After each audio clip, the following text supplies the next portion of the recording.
વિશ્વાના royal કિચનને subscribe કરો અને bell icon દબાવવાનું ન ભૂલો.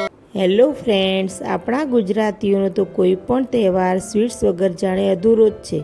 તો આજે આપણે ચોકલેટી નટ્સ ખજૂર અંજીર બાસ્કેટ બનાવીશું કે જે કોઈ પણ આર્ટિફિશિયલ કલર કે સુગર વગર બને છે.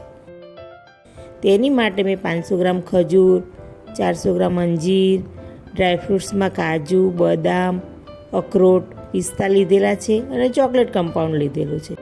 હવે એક પેનમાં 1 ચમચી ઘી ગરમ મૂકીશું. તેમાં મેં ઝીણી સુધારેલી ખજૂર અને ઝીણા સમારેલા અંજીર નાખી મિક્સ કરીશું. મીડિયમ તાપે ખજૂર અંજીર સોફ્ટ થઈ એકબીજામાં મચ થઈ જાય ત્યાં સુધી સરસ શેકીશું.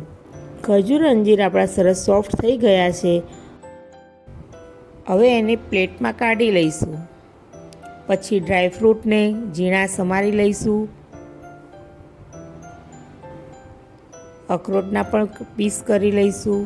આ બાસ્કેટમાં ડ્રાયફ્રૂટ્સનો ક્રંચ સરસ લાગે છે ચોકલેટ અંજીર સાથે. જે બાળકોને, મોટાને, દરેકને આનો ટેસ્ટ બહુ જ ગમશે. બીજી બધી મીઠાઈઓ આપણે ખાઈએ છીએ તેમાં કલર કે સુગર હોય છે, પણ આમાં આપણે કોઈ કલર કે સુગર વાપરતા નથી.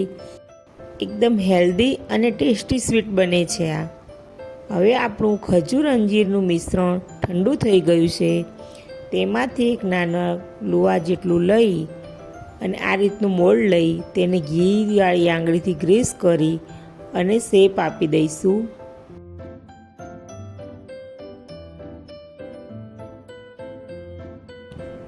આ રીતે બધા મોલ્ડ તૈયાર કરી લઈશું. આ રીતે બધા મોલ્ડ તૈયાર થઈ ગયા છે. હવે 10 મિનિટ માટે ફ્રીજમાં રેસ્ટ આપી દઈશું. ત્યાં સુધી આપણે ચોકલેટ મેલ્ટ કરીશું. એક તપેલીમાં ગરમ પાણી મૂકી બાઉલમાં ઉપર ચોકલેટ મૂકી અંદર 1 ચમચી ઘી નાખીશું જેથી ચોકલેટમાં શાઇન આવે. સરસ ગ્લેઝ આવે છે ચોકલેટમાં ઘીથી. બટર પણ નાખી શકો છો. હવે તેમાં ડ્રાયફ્રૂટ ઉમેરીશું. બરાબર મિક્સ કરી લઈશું અને ફ્રીજમાંથી મોલ્ડ કાઢી ચપ્પુની મદદથી આ રીતે મોલ્ડ અનમોલ્ડ કરી લઈશું. હવે તેમાં આપણે ચોકલેટનું ફિલિંગ બનાવ્યું તે ઉમેરીશું. બધા મોલ્ડમાં ચોકલેટનું ફિલિંગ આ રીતે ભરી દઈશું. અખરોટ, પિસ્તા, રોઝ પેટલથી ગાર્નિશ કરીશું. ખજૂર અંજીર ચોકલેટ સાથે અખરોટ અને પિસ્તાનો ટેસ્ટ પણ બહુ મસ્ત લાગે છે.